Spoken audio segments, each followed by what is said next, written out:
ഭഗവതേ വാസുദേവായ. പ്രണവം അസ്ട്രോ ചാനലിലേക്ക് എല്ലാവർക്കും സ്വാഗതം. ആദ്യമായിട്ടാണ് നമ്മുടെ വീഡിയോ കാണുന്നതെങ്കിൽ സബ്സ്ക്രൈബ് ചെയ്യുവാനും ഷെയർ ചെയ്യുവാനും മറക്കരുത്. കൂടാതെ നക്ഷത്ര സംബന്ധമായിട്ടോ ജാതക സംബന്ധമായിട്ടോ എന്തെങ്കിലും സംശയമുണ്ടെങ്കിൽ എൻ്റെ ഈ വാട്സപ്പ് നമ്പറിൽ എന്നെ വിളിച്ചോളൂ. ഞാനിവിടെ പറയുന്നത് ഉത്രാടം നക്ഷത്രത്തിൽ ജനിച്ചവരുടെ പൊതുവായിട്ടുള്ള സ്വഭാവ സവിശേഷതകളെക്കുറിച്ചും കൂടാതെ 2026 പുതുവർഷത്തിലാണെങ്കിൽ ഉത്രാടം നക്ഷത്രക്കാർക്കുണ്ടാകുന്ന ഗുണദോഷ ഫലങ്ങളെക്കുറിച്ചുമാണ് ഞാനിവിടെ പറയുന്നത്. പൊതുവെ വളരെ സൗമ്യ സ്വഭാവക്കാരായിട്ടുള്ള ഈ ഉത്രാടം നക്ഷത്രക്കാർ സ്നേഹബന്ധത്തിന് വളരെ പ്രാധാന്യം കൊടുക്കുന്നവരാണ്. ഒരു വ്യക്തിയെ സ്നേഹിച്ചാൽ പിന്നെ ആ സ്നേഹബന്ധത്തെ മറക്കാതെ സൂക്ഷിക്കുന്നവരാണ്. കൂടാതെ കുറേയധികം ചിന്തിച്ച് പ്രവർത്തിക്കുന്ന ഈ നക്ഷത്രക്കാർ ഏതൊരു പ്രവൃത്തി ചെയ്യുമ്പോഴും അതിൽ വൃത്തിക്കും ആത്മാർത്ഥതയ്ക്കും പ്രാധാന്യം കൊടുക്കുന്നവരാണ്. വേദനിക്കുന്നവർക്കാണെങ്കിലും വിഷമിക്കുന്നവർക്കാണെങ്കിലും സഹായം ചെയ്യുവാനായിട്ട് ഒരു മടിയും ഇവർ കാണിക്കാറില്ല. ഇങ്ങനെയുള്ള സഹായ മനസ്സിൽ ഉള്ളതുകൊണ്ട് സഹായികളിൽ നിന്ന് ചില സമയങ്ങളിൽ എന്തെങ്കിലും മനോവിഷമതകൾ ഉണ്ടായാലോ കുറച്ചു കാലം ആ വിഷമതകളെ മനസ്സിൽ സൂക്ഷിക്കുമെങ്കിലും ശത്രുതയോ വൈരാഗ്യമോ ഇവർ കാണിക്കാറില്ല. എന്നാലോ വളരെ ചെറുപ്പം മുതലേ അധ്വാനശീലരായതുകൊണ്ട് ഇവരുടേതായ ജീവിതത്തിൽ പല സമയങ്ങളിലും ഉയർച്ച താഴ്ചകളും വിഷമതകളും വരാറുണ്ട്. അതിരുകവിഞ്ഞ് ആരെയും ആശ്രയിക്കാതെ തൻ്റെ മനസ്സിൽ ആഗ്രഹിച്ചതായിട്ടുള്ള ലക്ഷ്യത്തിൽ എത്തിച്ചേരുന്നതുവരെ നിരന്തരമായിട്ട് പരിശ്രമിക്കുന്നവരാണ് ഈ ഉത്രാടം നക്ഷത്രക്കാർ. ദൈനംദിന ജീവിതത്തിൽ ഏതൊരു കാര്യമായാലും അത് മറച്ചു വയ്ക്കാതെ സത്യസന്ധമായിട്ട് സംസാരിക്കുകയും പ്രവർത്തിക്കുകയും ചെയ്യുന്നവരാണ്. എന്നാൽ ഏതെങ്കിലും ഒരു കാര്യത്തിൽ തീരുമാനം എടുത്തു കഴിഞ്ഞാൽ പിന്നെ അതിൽ നിന്നും മാറുന്നവരും കൂടിയല്ല ഈ നക്ഷത്രക്കാർ. വളരെ സൗമ്യ സ്വഭാവക്കാരാണെങ്കിലും ഇവരെ കൂടുതലായിട്ട് നിയന്ത്രിക്കുന്നതോ ഇവരെ ഉപദേശിക്കുന്നതോ ഒന്നും തന്നെ ഇവർക്കിഷ്ടമാകാറില്ല. ചില സമയങ്ങളിലാണെങ്കിൽ നിസ്സാര കാര്യങ്ങൾക്ക് പിണങ്ങുന്നവരും കൂടിയാണ്, എന്നാൽ വിഷമിക്കുന്നവരും കൂടിയാണ് ഈ ഉത്രാടം നക്ഷത്രക്കാർ. ധനുരാശിയിലാണെങ്കിൽ 15 നാഴികയും മകരം രാശിയിൽ 45 നാഴികയും കൂടിച്ചേരുന്ന മനുഷ്യഗണത്തിൽ വരുന്ന നക്ഷത്രമാണ് ഈ ഉത്രാടം നക്ഷത്രം. അതിൽ ധനുരാശിയിൽ ജനിച്ച ഉത്രാടം നക്ഷത്രക്കാരിലാണെങ്കിൽ ഈ 2026 പുതുവർഷത്തിൽ ഗുണദോഷ സമ്മിശ്രമായിട്ടുള്ള ഫലം കാണുന്നതായിട്ടൊരു സമയമാണ്. ഈ പുതുവർഷത്തിൻ്റെ ആരംഭത്തിലാണെങ്കിൽ ജൂൺ മാസം 2-ാം തീയതി വരെ നിവൃത്തി സ്ഥാനത്ത് സർവേശ്വരകാരകനായിരിക്കുന്ന ദേവഗുരുവായിട്ടുള്ള വ്യാഴത്തിൻ്റെ സ്വാധീന ശക്തിയും 3-ാം ഭാവത്തിൽ രാഹുവിൻ്റേതായ സ്വാധീന ശക്തിയും ഉള്ളതുകൊണ്ട് ഈ ഉത്രാടം നക്ഷത്രക്കാർക്ക് വർഷത്തിൻ്റെ ആരംഭത്തിൽ പ്രത്യേകിച്ച് ജൂൺ മാസം 2-ാം തീയതി വരെ അവരുടെ ദൈനംദിന ജീവിതത്തിൽ എല്ലാ മേഖലകളിലും ഉയർച്ചയ്ക്കും മുന്നേറ്റത്തിനും സാധ്യത കാണുന്നുണ്ട്. കുടുംബത്തിലാണെങ്കിലും കുടുംബ ബന്ധങ്ങളിലാണെങ്കിലും സന്താനഭാവങ്ങളിലെല്ലാം തന്നെ സന്തോഷവും മനസ്സമാധാനവും നിലനിൽക്കുന്നതായിട്ടൊരു സമയമാണ്.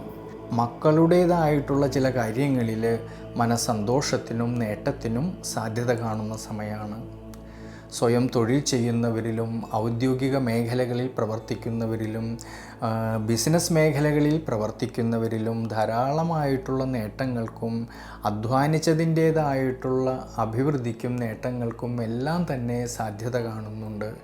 അതുമൂലം സാമ്പത്തികപരമായിട്ടുള്ള ഭദ്രത കുറേയൊക്കെ മെച്ചപ്പെടുവാനും അനുകൂലമായിട്ടുള്ളൊരു സമയമാണ്. വിദ്യാർത്ഥികൾക്കും പഠന സംബന്ധമായിട്ട് വളരെ നല്ലൊരു സമയമാണ്. എന്നാൽ ശ്രദ്ധിക്കേണ്ടുന്നതായിട്ടുള്ളൊരു കാര്യം, ജൂൺ മാസം 2-ാം തീയതിക്ക് ശേഷം സർവേശ്വരകാരകനായിരിക്കുന്ന വ്യാഴത്തിന് അഷ്ടമഭാവസ്ഥിതി വരുന്നതുകൊണ്ടും ഈ സമയത്ത് സുഖസ്ഥാനത്താണെങ്കിൽ ശനീശ്വരൻ്റേതായിട്ടുള്ള സ്വാധീന ശക്തി നിലനിൽക്കുന്നതുകൊണ്ടും ജൂൺ മാസം 2-ാം തീയതിക്ക് ശേഷമുള്ള സമയങ്ങളിൽ ഈ ഉത്രാടം നക്ഷത്രക്കാർ അവരുടെ ദൈനംദിന ജീവിതത്തിൽ വളരെയധികം ശ്രദ്ധയോടു കൂടിയിട്ട്, ഈശ്വരാനുഗ്രഹത്തോടു കൂടിയിട്ട്, വളരെയധികം ദീർഘവീക്ഷണത്തോടു കൂടിയിട്ട് മുന്നോട്ട് പോകേണ്ട സമയമാണ്. പ്രത്യേകിച്ച് ആരോഗ്യ പരിപാലനത്തിലും ജീവിതാനുഷ്ഠാനങ്ങളിലും ഈ ഒരു സമയങ്ങളിൽ കൂടുതലും ശ്രദ്ധിക്കണം. കുടുംബത്തിലാണെങ്കിലും സുഹൃത്ത് ബന്ധങ്ങളിലാണെങ്കിലും അഭിപ്രായ ഭിന്നത വരാതെ നോക്കണം. യാത്രകളിലാണെങ്കിലും ഡ്രൈവിങ്ങിലായാലും കൂടുതലും ശ്രദ്ധ വേണ്ടുന്നതായിട്ടൊരു സമയമാണ്. അതുകൊണ്ട് അനാവശ്യമായിട്ട് വരുന്നതായ യാത്രകളെ ഈ ഒരു സമയങ്ങളിൽ ഒഴിവാക്കുന്നത് വളരെ നല്ലതാണ്. ഇനി വ്യാപാര വ്യവസായ മേഖലകളിൽ പ്രവർത്തിക്കുന്നവർക്കാണെങ്കിലും, സ്വയം തൊഴിൽ ചെയ്യുന്നവർക്കാണെങ്കിലും, ഔദ്യോഗിക മേഖലകളിൽ പ്രവർത്തിക്കുന്നവർക്കാണെങ്കിലും വളരെയധികം ശ്രദ്ധയോടെ മുന്നോട്ട് പോകേണ്ടുന്നതായിട്ടുള്ളൊരു സമയമാണ്. കഷ്ടനഷ്ടങ്ങൾ വരാതെ നോക്കണം ഈ ഒരു കാലഘട്ടത്തിൽ. വിദ്യാർത്ഥികൾക്ക് കഠിനാധ്വാനം ചെയ്ത് പഠിക്കുന്ന കാര്യങ്ങളിലേക്ക് കൂടുതലും ശ്രദ്ധ കൊടുക്കണം ഈ ജൂൺ മാസം 2-ാം തീയതിക്ക് ശേഷമുള്ള സമയങ്ങളിൽ. അതുകൊണ്ട് ധനുരാശിയിൽ ജനിച്ചവരായിട്ടുള്ള ഈ ഉത്രാടം നക്ഷത്രക്കാർ വിഷ്ണു ക്ഷേത്രത്തിൽ ഭഗവാൻ അഷ്ടോത്തര മന്ത്രം കൊണ്ട് അർച്ചന ചെയ്യുന്നതും സഹസ്രനാമർച്ചന ചെയ്യുന്നതും നെയ്വിളക്ക് വെച്ച് പ്രാർത്ഥിക്കുന്നതും വളരെ നല്ലതാണ്.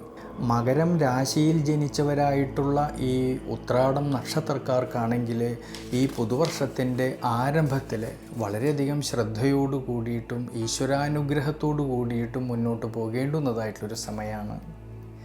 പ്രത്യേകിച്ച് ജൂൺ മാസം 2-ാം തീയതി വരെ സർവീശ്വരകാരകനായിരിക്കുന്ന വ്യാഴം അനിഷ്ടഭാവത്തിൽ സഞ്ചരിക്കുന്നതുകൊണ്ടും രാഹുവിൻ്റെ 2-ാം ഭാവത്തിലെ സ്ഥിതിയും മൂലം വർഷാരംഭത്തിൽ നമ്മൾ എന്തൊക്കെ പ്രവൃത്തികൾ ചെയ്യുമ്പോഴും ശ്രദ്ധയും അത്ര തന്നെ ദീർഘവീക്ഷണവും വേണ്ടുന്നതായിട്ടൊരു സമയമാണ്.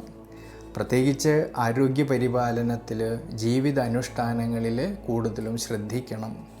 കുടുംബത്തിലായാലും കുടുംബ ബന്ധങ്ങളിലായാലും സന്താനഭാവങ്ങളിലുമെല്ലാം തന്നെ പരസ്പരം കാര്യങ്ങളെയെല്ലാം മനസ്സിലാക്കിക്കൊണ്ട് വിട്ടുവീഴ്ച മനോഭാവത്തോടു കൂടി ക്ഷമാശീലത്തോടു കൂടിയിട്ട് മുന്നോട്ട് പോകേണ്ടുന്നതായിട്ടുള്ളൊരു സമയമാണ്. ഇനി കർമ്മസംബന്ധമായിട്ടാണെങ്കിൽ, ധനപരമായിട്ടാണെങ്കിൽ കൊടുക്കൽ വാങ്ങലുകളിൽ കൂടുതലും ശ്രദ്ധ വേണ്ടുന്ന ഒരു സമയമാണ് ഈ ജൂൺ മാസം 2-ാം തീയതി വരെ. കർമ്മസംബന്ധമായിട്ട് തൻ്റെ കൂടെ നിൽക്കുന്നവരുമായിട്ട് അഭിപ്രായ ഭിന്നതകളോ മനോവിഷമതകളോ വരാതെ നോക്കണം. എന്നാൽ ജൂൺ മാസം 2-ാം തീയതിക്ക് ശേഷമുള്ള സമയങ്ങളിൽ സർവീശ്വരകാരകനായിരിക്കുന്ന ഭഗവാൻ തൻ്റെ ഉച്ചരാശിയിൽ ബലവാനായിട്ട് സഞ്ചരിക്കുന്നതുകൊണ്ടും ശനീശ്വരൻ്റെ 3-ാം ഭാവത്തിലെ അനുകൂല സ്ഥിതിയും മൂലം ദൈനംദിന ജീവിതത്തിൽ നിലനിന്നിരുന്നതായ മനോവിഷമതകളെയും പ്രതിസന്ധി ഘട്ടങ്ങളെയും മറികടക്കുവാനും നിരവധിയായിട്ടുള്ള നേട്ടങ്ങൾക്കും മനസ്സന്തോഷത്തിനും സാധ്യത കാണുന്നുണ്ട്. പ്രത്യേകിച്ച് കുടുംബത്തിലും കുടുംബ ബന്ധങ്ങളിലും സന്തോഷവും സമാധാനവും നിലനിൽക്കുന്നതായിട്ടൊരു സമയമാണ് ഈ ജൂൺ മാസം 2-ാം തീയതിക്ക് ശേഷം.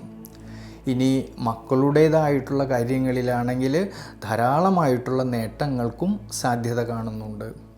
ഗൃഹസംബന്ധമായിട്ട് മുടങ്ങിക്കിടന്നിരുന്ന പല കാര്യങ്ങളിലും അനുകൂല സ്ഥിതി വരുവാൻ സാധ്യത കാണുന്നുണ്ട്. തൊഴിൽ മേഖലകളിലാണെങ്കിൽ ധാരാളമായിട്ടുള്ള നേട്ടങ്ങൾക്കും സാമ്പത്തികപരമായിട്ടുള്ള അഭിവൃദ്ധിക്കും സാധ്യത കാണുന്നുണ്ട്. ബിസിനസ് മേഖലകളിൽ അധ്വാനിച്ചതിൻ്റേതായിട്ടുള്ള നേട്ടങ്ങൾ കിട്ടുന്നതായിട്ടൊരു സമയമാണ്. വിദ്യാർത്ഥികൾക്ക് പഠന സംബന്ധമായിട്ട് കൂടുതൽ ശ്രദ്ധ കേന്ദ്രീകരിക്കുവാനും പഠന വിഷയത്തിൽ നല്ല മികവ് പുലർത്തുവാനും സാധിക്കുന്നതായിട്ടൊരു സമയമാണ് ഈ ജൂൺ മാസം 2-ാം തീയതിക്ക് ശേഷമുള്ള സമയങ്ങളിൽ. അതുകൊണ്ട് ഈ സമയത്ത് വിഷ്ണു ക്ഷേത്രത്തിൽ ഭഗവാൻ അഷ്ടോത്തര മന്ത്രം കൊണ്ട് അർച്ചന ചെയ്തു പ്രാർത്ഥിക്കുന്നത് വളരെ നല്ലതാണ്.